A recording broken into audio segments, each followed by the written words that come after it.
Le DVD est sorti hier. Je dirais, qu'est-ce qui représente pour toi cet objet dans la carrière d'un artiste? C'est vraiment l'aboutissement. Quand on démarre un spectacle, on n'imagine absolument pas qu'un jour on finira dans un truc comme ça, sur un disque enfermé.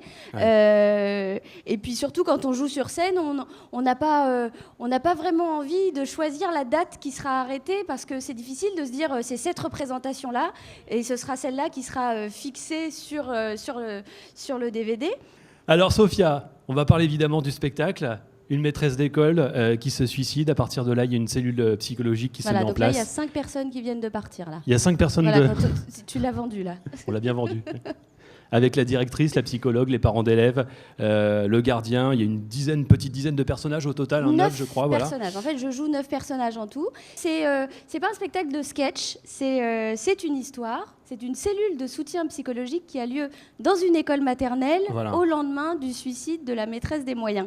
Alors, c'est pas poilant de rire comme ça quand on le dit comme ça, mais c'est un prétexte pour mettre des personnages dans une situation extrême et puis voir pourquoi cette maîtresse en est arrivée là.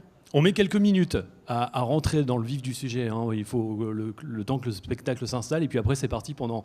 il faut encaisser la nouvelle. Hein, pendant 1h30, et oui, il faut encaisser la nouvelle pendant 1h30, et c'est un véritable carton depuis combien de temps maintenant à peu près? Voilà. C'est un spectacle... alors moi, je suis assez émue d'être là en particulier, puis je vois plein de visages qui me sont familiers de la FNAC, parce que j'ai gagné un concours grâce à la FNAC. Qui m'a le prix Attention Talent Humour. Voilà, qui m'a permis de rôder ce spectacle dans une salle à Paris, et ce qui n'était vraiment pas évident quand on est un jeune artiste, enfin jeune, je veux dire, qui démarre, parce que voilà, je ne tromperai plus personne maintenant sur mon âge, mais donc voilà, la FNAC m'a vraiment donné un vrai coup de pouce. Ils m'ont accompagnée depuis le début, et c'était déjà il y a 3 ans. 3 ans déjà? Ouais. Et 300 représentations, même plus. Même plus, ouais. Voilà, on ne touche pas loin les 400. J'ai pas fini, je dire. continue et je joue encore là les week-ends. En plus, les critiques, alors en préparant cet entretien hier soir, j'ai lu un petit peu ta revue de presse, les critiques sont unanimes. Oui. Voilà, tout le monde dit c'est génial. C'est sympa. Comment toi tu analyses, comment tu expliques ton succès, comment tu vis ça de l'intérieur? Moi je vis ça bien. Quand ça se passe bien. Quand ça se passe bien, on vit ça bien. On est surpris, on est content.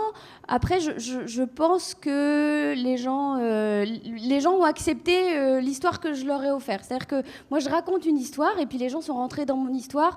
Moi, j'ai eu envie, et je l'ai ressenti en fait dès les premières représentations, que les gens se sentent concernés. Et quand je sors de scène, je vais discuter, je vais à la rencontre des spectateurs, et les gens me parlent de leur expérience. Alors, soit en tant qu'enseignant, soit en tant qu'anciens élèves ou en tant qu'élèves, ou soit en tant que parents d'élèves.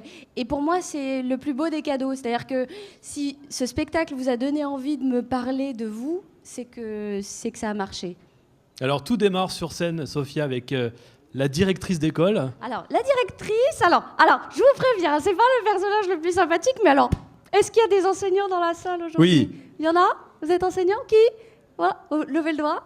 Madame là-bas. Madame, vous êtes enseignante? Bonjour. Oh, oui, bon, ancienne, mais ça va. Vous êtes bien conservée. Oui, voilà. Donc alors, je vous explique, parce que le programme, je l'explique dans le spectacle, a entièrement changé cette année. On va s'adapter au suicide de notre suicidé collègue. Voilà. Hein? Moi, ce qui me plaît, c'est d'incarner des personnages. Alors, on en vient à ce personnage, Mounir. Mounir, moi, ce que je voulais savoir... C'est un rebelle au cœur tendre, nous sommes bien d'accord. Mounir, d'abord, t'as eu... Mounir, c'est pas... Ça va, mademoiselle? Tranquille ou bien? T'es venue ici exprès, tu t'es mis en retard et tout, juste pour... T'es malade? Si tu veux, je peux te soigner, je suis un petit peu docteur, t'as eu ou pas? Mademoiselle, vous êtes trop charmante.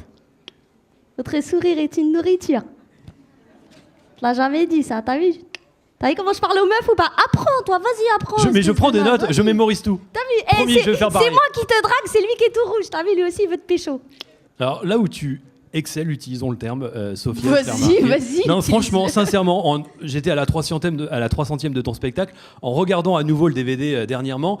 C'est la façon dont tu tiens tes personnages. Moi, ce que je voulais savoir, c'était comment naissent alors les personnages, mais surtout, on va dire, leur physique, leurs expressions, comment toi, tu te les appropries par rapport à effectivement la manière de tenir là ton micro, par rapport en utilisant un simple accessoire comme un bonnet, une paire de lunettes. tu joues beaucoup avec tes cheveux aussi sur scène, avec une simple barrette, et finalement tu t'attaches tes cheveux, et là il y a une expression qui est complètement différente.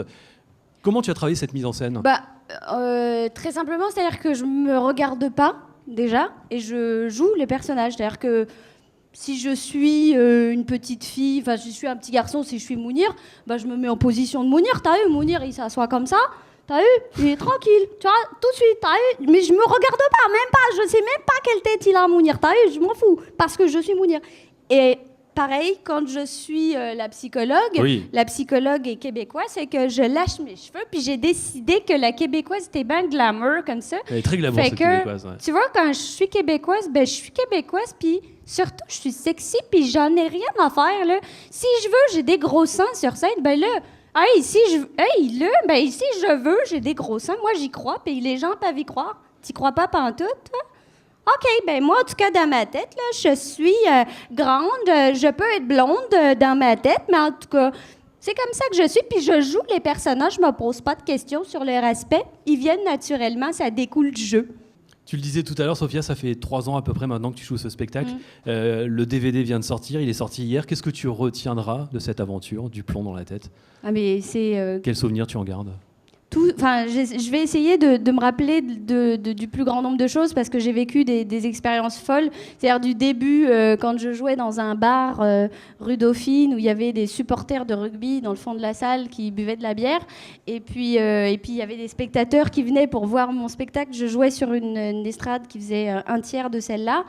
Et les gens sont venus et ça, c'était magique. Et puis les étapes, les différentes étapes, les salles de plus en plus grandes. Puis à chaque fois, on n'y croit pas. Puis on est déjà sur le truc d'après. Et puis c'est fantastique, quoi. Vraiment, moi, j'ai le sentiment d'avoir eu énormément de chance avec ce spectacle.